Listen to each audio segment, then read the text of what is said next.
The following video contains spoilers for Spider-Man No Way Home and every live-action Spider-Man film that came beforehand. Please go view these films before watching, as this video will be containing a deep dive analysis of any narrative and musical relevance to the topic at hand. Seniorizer makes no claim over any footage and musical material used for this video and simply uses it for education and criticism under fair use.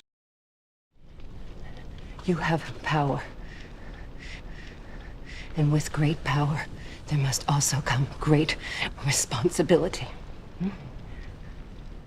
Spider-Man No Way Home is, to put it lightly, quite spectacular.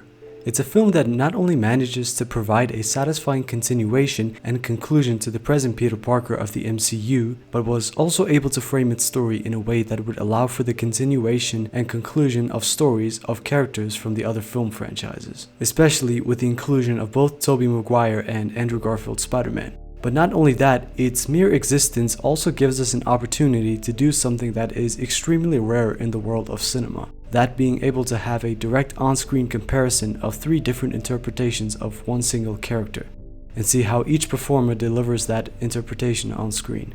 Because even though all of these performers play the same character on the surface, their individual interpretations are vastly different on a deeper spectrum. When considering the great success of the film and the revival of interest in the characters from the other films, I think it was worth to examine the three main Spider-Man of each film franchise. In this video essay, I will be looking at the Raimi trilogy to see how a director can present a character in a graceful tone, the Mark Webb duology, which gives the interpretation of an energetic Spider-Man, and the youthfulness of our current web-slinger in the Homecoming trilogy, and see how the portrayal of each character in each franchise developed and morphed into how we know these three Spider-Men today. Part 1. Framing. In the language of filmmaking, framing refers to how the director chooses to visually present the character through the lens of the camera to the audience, which can convey a lot of meaning without the use of dialogue. Framing can also shape the audience's perspective in how they read the tone of the character. By far, the most evident way that all three of these characters were defined in their portrayals was with how each director frames its main hero. In the Raimi trilogy, Sam Raimi glorifies and exalts his main character by posing him in very evocative ways to create graceful tones for his scenes, especially with the swinging scenes, but we'll get to that. What I do want to focus on is his establishing shots and what the visuals convey. When we're introduced to Peter, Raimi frames him in very flat ways to convey the unconfident nature of the nerdy Peter Parker. He does this with the very first shot of Peter in the first film. Peter is framed as an ordinary citizen, and it mostly remains until Peter becomes Spider-Man. However, as Peter matures with his powers, Raimi's shots become more ambitious to convey the manifestation of a hero. And when Peter cements himself as Spider-Man, his shots become as graceful, evocative, and majestic as it can get. He uses a lot of long shots both on the ground and in the air to prolong that majestic tone, especially in scenes where his character arrives at the action at hand. Spider-Man 2 in particular makes use of a lot of these framing techniques in scenes like when Spider-Man swings his way to fight Doc Ock, when he attempts to regain his powers after saving someone from a burnt building, and especially with the subway battle. There's literally an entire segment of this scene where Raimi poses Peter in the form of a cross, as if he's telling us that this hero is a savior from a biblical story. And it's also how the citizens of New York see him. He even does this when his character is suiting up. Or suiting down. So again, Raimi glorifies his character with his evocative style. With Andrew Garfield's interpretation, Mark Webb uses different methods in framing his character. Instead of conveying the character of Spider-Man in a majestic and graceful tone, Webb uses shots that put more emphasis on the fast and dynamic nature of Spider-Man. His shots are less evocative and more grounded in its linear movement. You could say Webb triangulates his shots to give a more flexible but not entirely free feeling. This is mainly because of how he chooses to characterize Andrew's interpretation of Peter. In his films, Peter is presented as someone who uses his intellect and athletic capabilities to convey his acts of heroism, rather than his stylized symbol as a biblical hero, which is why the framing puts so much focus on his abilities as Spider-Man. He also edits down his action sequences with more cuts to give a tighter action flow as compared to the action scenes of the Raimi trilogy, which has longer and broader cuts. In his first film, the most noticeable sequence that shows his unique style is in the sewer fight with the lizard. The camera is more stationary in tension-filled shots, and when the camera does move, it follows a tighter pattern, almost like it's suspended on the webs that Peter spins in the tunnels. Even in the second film, Webb shoots his action scenes in an incredibly fluid but linear path, like how the camera follows Electro's streaks as Spider-Man follows him, to reflect the mobility of Spider-Man. Whereas with Raimi, the camera has more spatial awareness over his character, to reinforce the graceful tone. All of this contrasts with Tom Holland and John Watts' interpretation of Spider-Man. For the modern take of Spider-Man, Watts' version of Peter Parker can be concentrated into one word: youthful. In the Homecoming trilogy, Watts sees the significance in framing Peter as a naive and inexperienced teenager throughout most of his stories. The opening shot of Homecoming does this particularly well. The film has a very high school comedic tone to it, along with the very playful sequences involving Spider-Man, like the opening patrol sequence, Peter's entrapment in the damage control bunker, and even the scene with the funny gag of Peter running over an open lawn. Whenever Spider-Man is on screen, he emphasizes a very playful framing style, both in the action scenes and when he's goofing around with his gadgets. Watts also frames his stories to be set in the environment of a high school teenager, by making great use of his side characters in Peter's class. The entire second film in particular relies on this framing style. What's interesting, however, is how Watts chooses to frame Spider-Man in No Way Home, once he transitions into the traditional version of the character we know. Throughout the film, his style remains as usual, but at the end of No Way Home, Peter matures into the independent crime fighter we all are familiar with. And to reflect that, Watts frames Spider-Man similar to how Raimi does, with its glorious tones, almost as if Holland's Peter learned it from Tobey. But there is one even greater element that defines these three Spider-Men, such as Alright, let's get to work. Part 2. Music and Motion. Much like framing, music can do a lot to convey the meaning of a scene without the use of dialogue. It can establish the tone, build tension, and drive the motion. But in the Spider-Man films, it is also used to reflect the visual language and motion on screen, especially in the way these characters swing and fight. And again, these musical motifs can be described in the same way as the framing. Tobey's swinging style is majestic and operatic. Andrew's style is energetic and dynamic. And Tom's style is youthful and playful, and the music reflects that very well.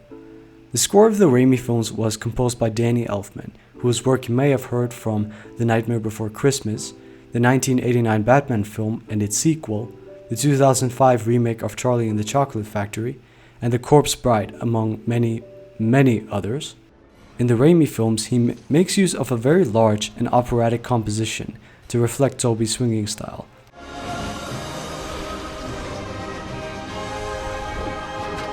In the swinging scenes, Tobey's movements are very wide and elongated, over great spans, and the editing is very minimal in how it follows him. You can see in the final swing of the first two films, the camera follows his motion in one even, long take, while Tobey does a lot of swings that are very spatially aware.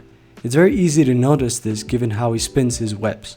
Tobey has longer intervals between his web spinning, which gives him greater spatial usage out of his swings. All of this is complemented by Elfman's operatic score. He almost constantly uses operatic vocals in his action scenes, which, along with the framing, reinforces Raimi's characterization of a majestic hero. Juxtaposed to Andrew's Spider-Man, who has more grounded swinging styles. His movements are less graceful and more dynamic and energetic. The clearest difference between Tobey and Andrew's style is how spatially aware they are. Tobey has a wider and broader spatial awareness, while Andrew is more enclosed and flexible. Tobey has longer intervals in his swings that give him greater spatial coverage, while Andrew has more web spins to give him tighter control. Andrew's Spider-Man also has the tendency to make use of his surroundings more, when he uses an alleyway to give himself bodily leverage for his acrobatic movements. His spatial awareness is also evident in the way Webb shoots the action scenes. Most of his action scenes take place in a very enclosed area. such as a sewer, a high school, an electrical power plant, or a clock tower. And as a bonus, composers James Horner for the first film and Hans Zimmer for the second also provided the score for the web films to complement the motion of Andrew's Spider-Man. Unlike Elfman's operatic score, Horner and Zimmer composed scores that are more fitting to the energetic nature of Spider-Man. The score has fewer legato movements and more upbeat rhythms. There are less operatic vocals and more instrumental awareness. All of this is arranged to construct a scene that is quite possibly my favorite in the saga.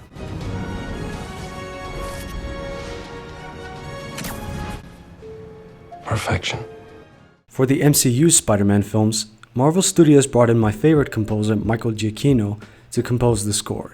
In essence, his score is used to provide a very playful tone to Holland's Spider-Man. It's even more absent of any operatic elements and has even greater upbeat natures to that of Horner and Zimmer. Giacchino also makes use of more uplifting melodies that is translated into Holland's playful moments. The most noticeable quality of his swinging style is how much sharper his swings and bodily movements are. He flips around between spins and does a lot more playful movements when he's swinging. He's also a lot more elaborate in the way he spins his webs, with the benefit of his automated webbing mechanics.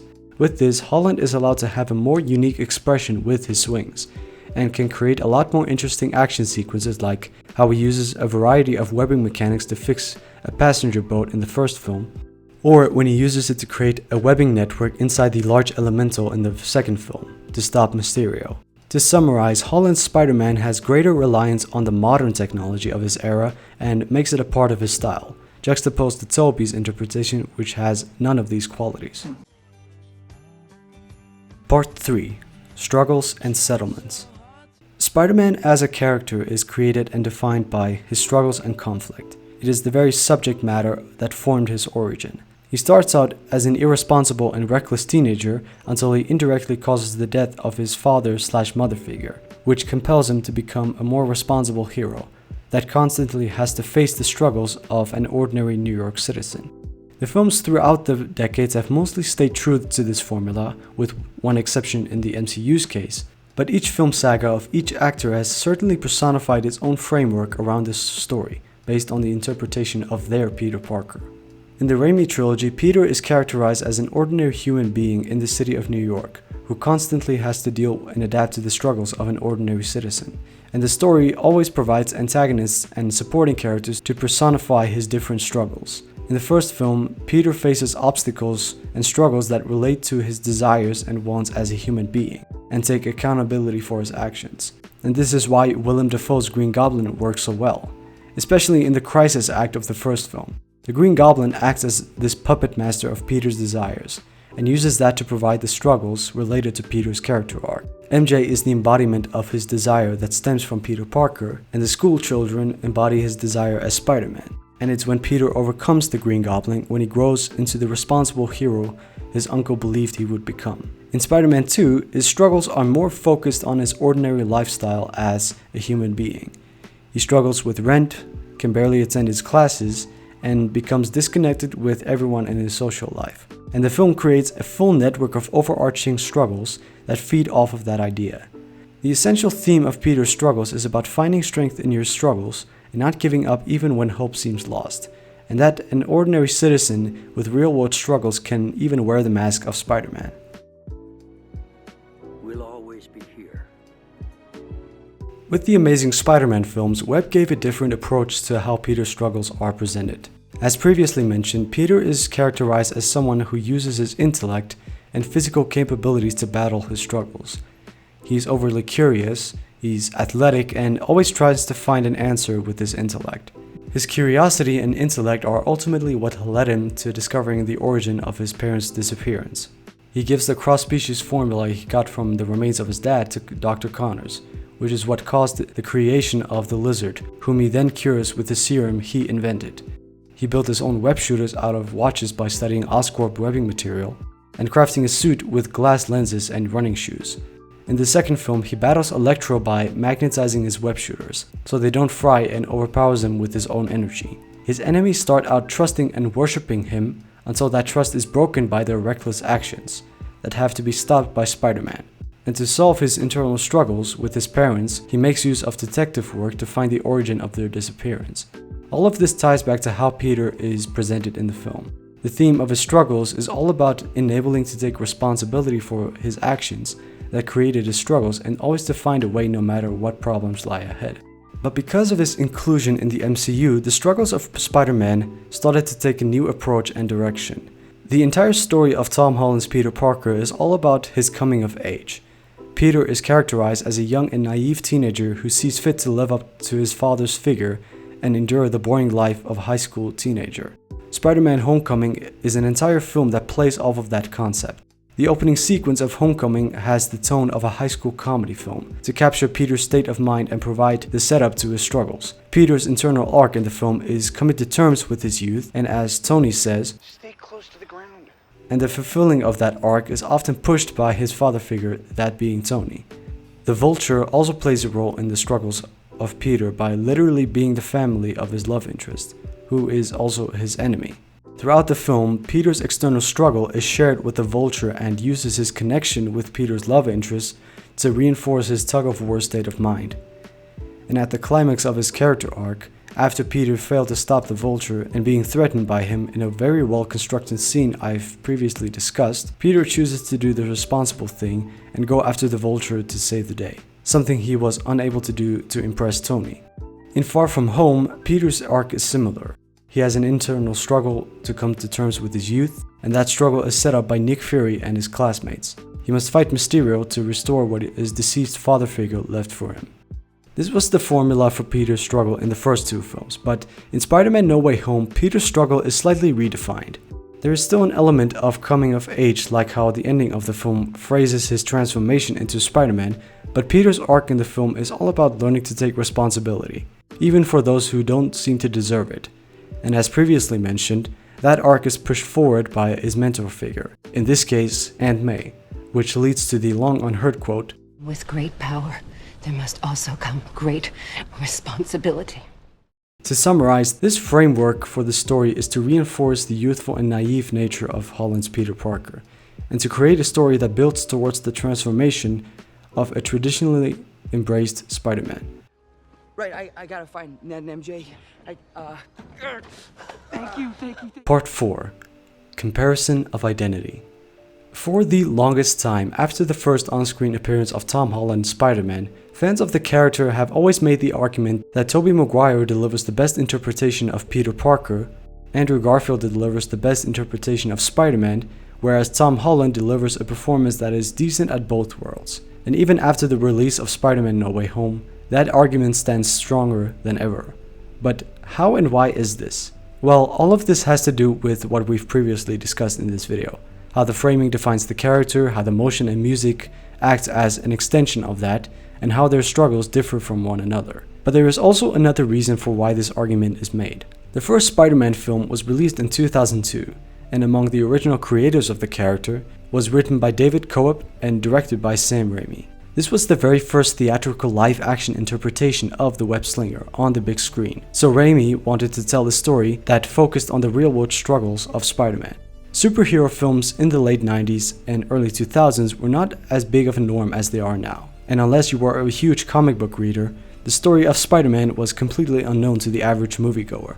However, when Raimi first introduces audience to the famous web slinger and the very humble struggles of Peter Parker, his performer personified a great deal of that compelling characterization. Tobey gives a compelling performance as Peter Parker because of his humanly nature as a superhero.